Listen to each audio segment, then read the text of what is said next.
I'm Chris Motes, and welcome to The Good Life. Around our kitchen table, we talk about the stuff that matters. So pull up a chair as we visit with real people and talk about love and loss, sacrifice and salvation. At this kitchen table, we don't have all the answers, but we do believe that life is good. And we want you to hear the stories of everyday heroes living the good life. So in this show, we think that life is good, and it's worth talking about the stuff that makes it worth living. We also know that each one of us can be a little bit of a mixed bag. So we really want to talk about the real stuff, heartache and tears and all. It's our commitment to have conversations with respect and love, but also to not shy away from those things that matter at your kitchen table. So grab a chair, pour a cup of coffee, and let's dive in to the good life. This episode, we're going to visit with Dr. Patti Giebink. Patti is a South Dakota native, an obstetrician gynecologist, author of Unexpected Choice, an abortion doctor's journey to pro-life. And she's at the forefront of Doctors for Dakotans, a local group of healthcare professionals that are really getting out the word on what women's healthcare truly means. Dr. Giebink, welcome to the show. It's really good to see you. Thanks, Chris. I'm happy to be here. So we're gonna get to Doctors for Dakotans, which is really important, and we need to get the word out. But to begin our time together, I really just want to give folks a chance to get to know you, because you're just you're such a wonderful person, and you have such an interesting story. So maybe just to start with, where'd you grow up, and what was family life like for you growing up? I was raised in South Dakota, in Sioux Falls, and I'm the middle of 7 kids. When I was born, my parents already had 3 kids, one with special needs. And my sister and I are Irish twins. She's 11 months older than I am. So life was hectic. And as I was writing my book, and I was thinking, even though it was pre-Roe v. Wade, I'm very fortunate that my mom didn't think about terminating me. Yeah. You know, she had her hands full. Yeah.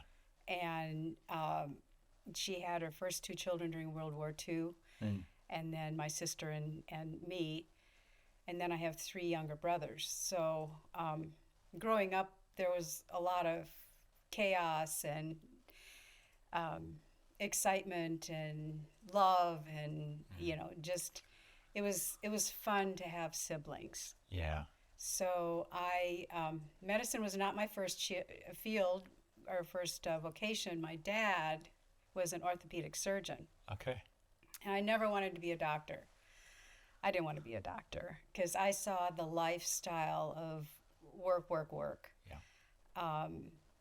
But after being a teacher and then an exercise physiologist and then deciding to go back to school, and my dad said, well, if you're going to go back to school, instead of getting a PhD, why don't you go to med school?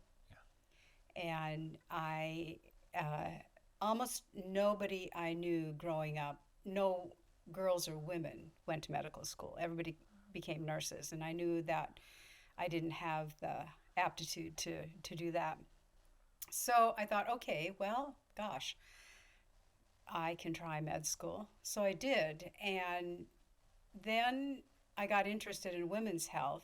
Yeah. Because people ask me, well, why did you go into OBGYN? And I said, I looked at family practice, which is a marvelous field. Yes. But I knew I couldn't know everything about everything. Yeah. And I just really wanted to take care of women and babies, do obstetrics. So I thought, I'll just focus on that. So I actually came back. I was living in San Francisco, and I came back to South Dakota and went to our med school, which is a fabulous med school. It's just sort of a diamond in the rough kind of a thing. Yeah. And then I ended up going to Indiana for residency. And they have a very active program of teaching abortion. Yeah. And that wasn't why I went there.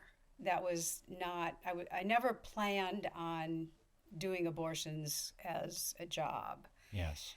But I found we had to work in the abortion clinic at with the residency, and to me it was just it was embryology, and it was fascinating, and it was a lot of hands-on, and I got to meet great people, and so I did. And when I came back to South Dakota and started practicing OBGYN, I first worked in a practice and then I went out on my own. Um, and it was a lot of work, but it was great fun. Yeah. Loved my patients, loved the people I worked with. Um, but I was approached by Planned Parenthood because people say, well, how did you end up working at Planned Parenthood? I said, well, they approached me because Dr. Buck Williams, who had been doing abortions in his private clinic, wanted to retire. He sold his practice to Planned Parenthood, or Planned Parenthood took over his practice in his building. So I started, in addition to my OB practice, which was very busy, Yeah. I started doing abortions 1 day a week. And what year was that? I worked there 1995, 96, and 97. So maybe even just going back to like your residency days, or maybe even like the days immediately following Roe, just to help us understand, I mean, changes in medical technology. What were ultrasounds like back then? It was like a snowstorm Okay. compared to the ones today that have such incredible detail. Yeah. Sometimes even just identifying the pregnancy and the viability, Yeah.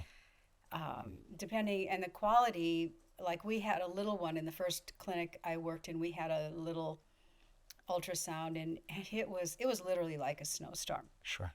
So, and not everybody had an ultrasound. Now they even make pocket ultrasounds, and we had abdominal transducers, Yep. which even with abdominal transducers, they don't have the clarity Yep. that the vaginal transducers do. Yeah.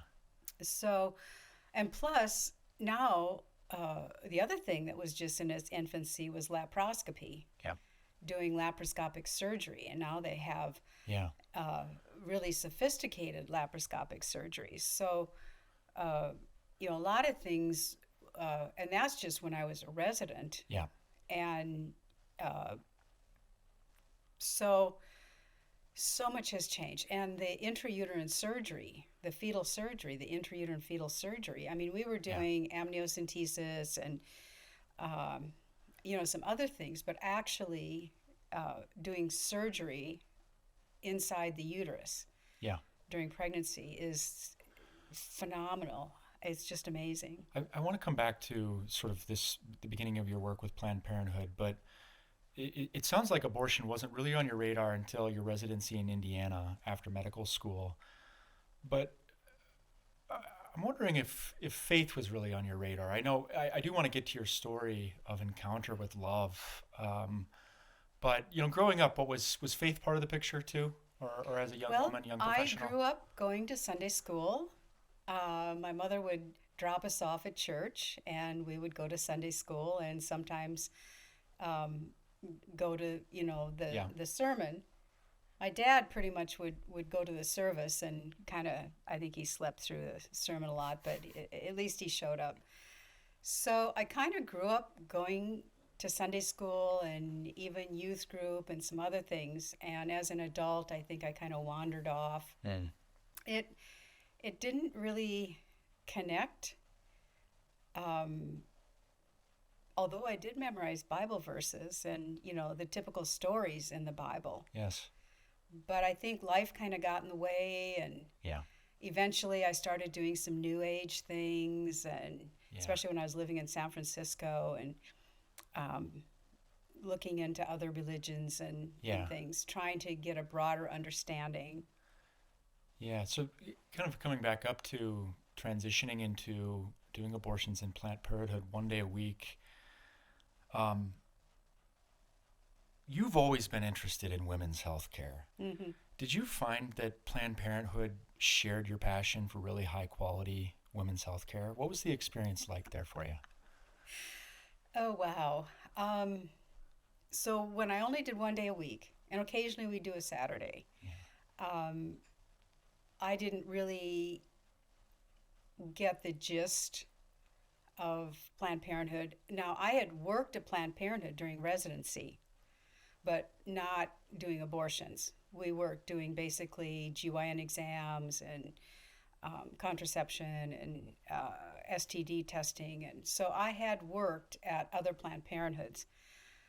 But then after almost 2 years working there part-time, they asked me to come full-time. And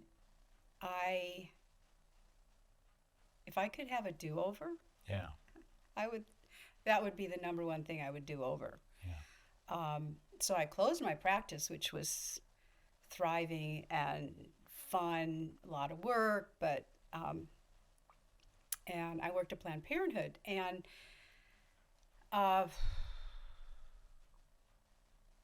it was an awful year. Mm. It seemed like I was always butting heads with Planned Parenthood, and the administration came out of the Planned Parenthood in St. Paul, Minnesota. Yeah. We were under them. It was not a great place to work, but I think the main thing is I never felt that they were really behind me.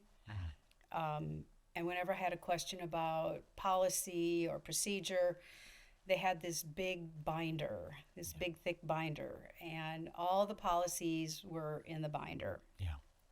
And it was a dysfunctional place to work. The other people that I've read their stories or listened to or talked to that had worked at Planned Parenthood pretty much have similar experiences. The clinics differ in how they handle things, but the thing I struggled with the most is they didn't care about my relationship with the patients. Mm. All I was to be a technician. Yeah.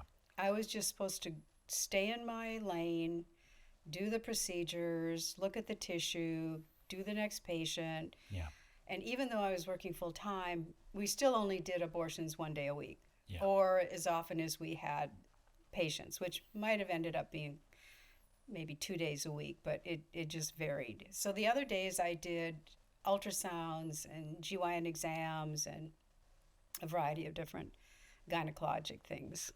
So if you're just joining us, I'm Chris Motes. This is The Good Life. I'm visiting with Patti Giebink. She is the author of Unexpected Choice, an abortion doctor's journey to pro-life, and is at the forefront of Doctors for Dakotans. We're just hearing a little bit about Dr. Giebink's experience as an OBGYN doing abortions in Planned Parenthood one day a week. Patti, in your book, you describe a woman, a patient, really struggling with her decision. And kind of, you can really see some doubts.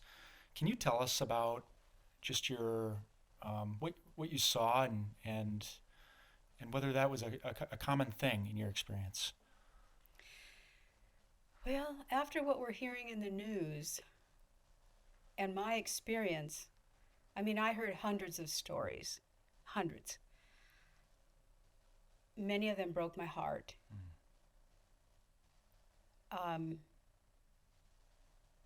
There were several times where it was clear that the woman had not decided, was not firm in her decision. Yeah. And I would say, well, it seems like you're ambivalent, you're undecided, you're not sure that you want to do this. Why don't you reschedule? Yeah. You don't have to go through with this today. And of course, that was not a popular line with Planned Parenthood, because they're under the assumption, their philosophy is everyone who steps through that door is 100% convinced that this is what they want to do. Yeah. They've sought counseling and, from their physician and this and that. And most of the women I saw were kind of isolated. I don't think they really talked to anybody. I think they were afraid that somebody was going to find out what they were doing. So, and of course, now you can go on the internet, but the trouble with that is you find everything, and there's a lot of things that are not accurate on the internet. So, uh, so there was many times an ambivalence, and I would Yeah. give them the option of rescheduling, um, and they never took me up on it. Yeah. It was like they felt like they had to do that, that they had to finish, that they had to do this. Yeah. Which brings us to um, the story of conversion, your own heart, what happened there, and why you ended up leaving. Can you tell us that story? Well, after a year of, I just seemed like I was always battling with Planned Parenthood, Yeah. and they didn't protect me. Yeah. And as I wrote in my book, we broke the law, and they didn't care. They didn't care if I was the one who was going to be thrown in prison. Yeah. They didn't protect me. I didn't intentionally break the law. I didn't even know that the patient was a minor and blah, blah, blah, because the binder had all these policies and procedures, Yeah. but it didn't always happen like that. Yeah. So they actually fired me, Yeah. which instead of feeling bad, I felt relieved. Yeah. I felt like I had freedom. Like Yes. now I can go on to the next step in life. Yeah. And can you tell us just about the next step in terms of a deepening of your own relationship with God? Well, it's interesting because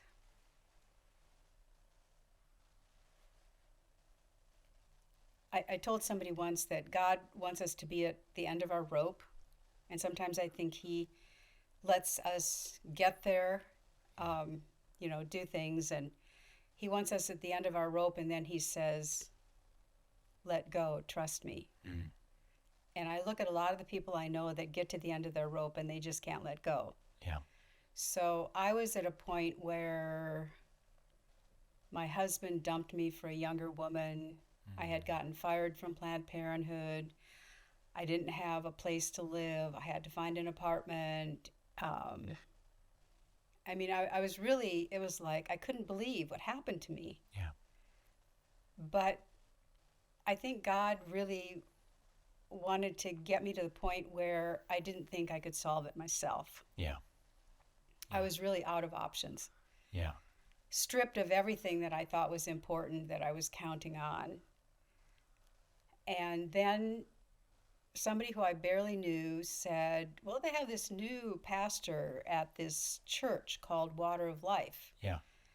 And I'd never heard of the church. I didn't know anybody who went there. And I live in a small town, Yeah. 2,500 people, and I didn't know anybody in this church. Yeah. And so one Sunday morning, I walked in the church, and I've been going there ever since. And it's like God put me in a place where He could speak to me. Yeah. And He spoke through the pastor's words, and He spoke through His word. Yeah. And so all the times in Sunday school and everything, I tried to read the Bible, had memorized some verses, but I couldn't really understand it. Yeah. But, at this point where in this little church, it's like God opened my mind to understanding His word, and I just hungered for His word and to read it. And, there were things in the Bible that it's almost like they were in neon. Yeah. There's a quotation on the inside of your book from a man named Lou Engle, runs Lou Engle Ministries, a Protestant ministries. I just want to read this and then. Sure. Lou writes, one of the greatest moments of ministry in my life was when our dear friend Patti Giebink stood before 70,000 people at the Call, Nashville, and began to confess and weep about her experience as a former abortion doctor. The crowd began to chant, "We love you. We love you." I felt at that moment that God gave America 10 more years of mercy. Now we get to hear her compassionate and loving heart and story in this book. It's a story of redemption and forgiveness, which we all so desperately need. Patti, we love you.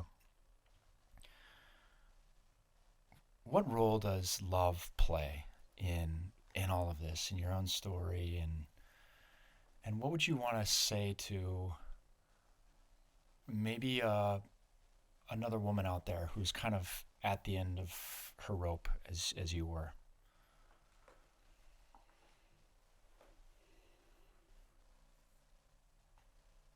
A couple months ago, I was in Mitchell doing a forum. And this is where I kind of thought, oh no, it's going to be the Rick and Patti Pony show, you know. And there were a lot of women who were pushing this abortion amendment, um, and I had, thank God, some very solid pro-life people, compassionate people, and I had 5 minutes to speak. And when I kind of had an idea what I wanted to say, but I started out with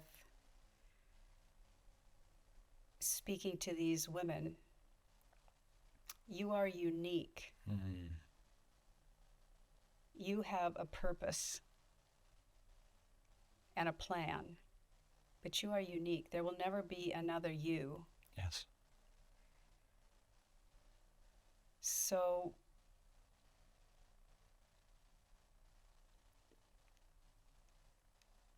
I guess if I was talking to a person, it's like I'd want to ask them questions first of all. Yeah. Yeah. I think I'm trying to learn to ask more questions. Sure. Because, you know, as a doctor, we know all the answers. You know, we're always telling people what to do. But sometimes I just want to say, well, why do you think abortion is okay? Yeah. Why do you think that's okay? Yeah. Let me just speak from my experience. Once I started getting involved with the Alpha Center and the pro-life movement, I do talk in my book about the first time I went to the Christmas party that the Alpha Center had, and I was expecting to be treated, you know, like Typhoid Mary and thrown in a corner and, you know, ignored or whatever. Instead, this reminds me of in the Bible where it talks about the feast. You know, I was put at the head table with Leslie and Alan and some other people that I hadn't met before, and I was treated so, I mean, it's like they welcomed me in. Mm. And I went, wow. I mean, I was totally unexpected. Yeah. And that's what I have learned is I took another doctor who hadn't been to the Alpha Center, another OBGYN. I took her, and she said, we walked in the door, and she felt peace. Yeah. You know, that's what love and compassion, and it's like, you know, whatever you do, Yes. whatever you decide, I'm going to love you, I'm going to hug you, I'm going to be with you, I'm going to help you. It's that, you know, it's the love of the Father. Amen. Amen. Let's talk a little bit about Doctors for Dakotans. What is that group, and where can people learn more about it? It's easy. DoctorsForDakotans.com. All letters. Yeah. Doctors, F-O-R, for Dakotans.com. Any medical professional, you don't have to be a doctor. Any medical professional can sign up. There's no cost. Your name and your information is confidential. We're not, you know, Doctors for Dakotans is not going to release that information. But we wanted a way that we could get a hold of doctors who practice life-affirming care, Hippocratic medicine, and that we can reach out to them. I've been working with APLOG, American Association of Pro-Life OBGYNs, AAPLOG.org, which is a marvelous resource. You can go on there and find practice guidelines, and they have one. It was originally called What is Not an Abortion? They have a lot of ethics, a lot of evidence-based medicine. Yeah. But so that the Doctors for Dakotans is sort of a a break off of that. It just kind of came out of that organization, working with them. But it's for medical professionals. Yeah. Sign up. We're trying to build an alliance of like-minded medical professionals. Yeah. And I'm hoping that some people that maybe wouldn't call themselves pro-life, but yet really, really practice Hippocratic medicine. There's an alliance of Hippocratic medicine, a group also. But doctorsfordakotans.com. I want to ask a question driving at the same thing, but in another way, which is, Dr. Giebink, speaking to your fellow South Dakotans, citizens that are going to be voting in the upcoming election season, what do they need to know about Amendment G? And what's your position on it? The first time I read Amendment G, I thought, oh, well, this doesn't sound so bad. And then I looked at it and I went, whoa, this is vague. It's hard to understand. And I started taking it piece by piece and looking at it and thinking about all the things that South Dakota has done to protect women, how our legislature has passed laws that require true informed consent, a waiting period. So people who are confused or ambivalent, women who are ambivalent, have time to process and get the information they need. Yes. We have parental right where we had parental notification when I was working at Planned Parenthood, that the parents would be notified. We had these things, and the whole goal was to protect women. Yeah. We're not trying to take away their rights or their freedoms. We're trying to protect women because I know what happens in the abortion clinic. Yeah. I know that they don't get true informed consent, that they don't have a chance to ask their questions. Yeah. So this Amendment G it's vague, it's broad. As we say in South Dakota, you could drive a Mack truck through it. Right. So it doesn't protect women. And it says in the first trimester, which is basically the first third of pregnancy, there can be no regulations. Yeah. Well, does that mean that anybody can do an abortion? Anybody can perform an abortion? Does it mean that you can just open a clinic anywhere without any health requirements? I mean, I know the health department has requirements, but unless we specify some of those things, women are going to get harmed. Yeah. The book is Unexpected Choice, An Abortion Doctor's Journey to Pro-Life by Dr. Patti Giebink, who has been our guest on this program. She's also shared a little bit about Doctors for Dakotans with us, which is a group that's open to really any healthcare professional. You don't have to be a doctor. You could be a nurse, a physical therapist, or working in any other aspect of healthcare. You can go to doctorsfordakotans.com, and it's all letters. So doctors, F-O-R, Dakotans.com. Doctor, it's really just been a delight to visit. Thank you for coming in. Thanks, Chris. And to all our friends and neighbors out there, I am Chris Motes, and thank you for joining us on this episode of The Good Life.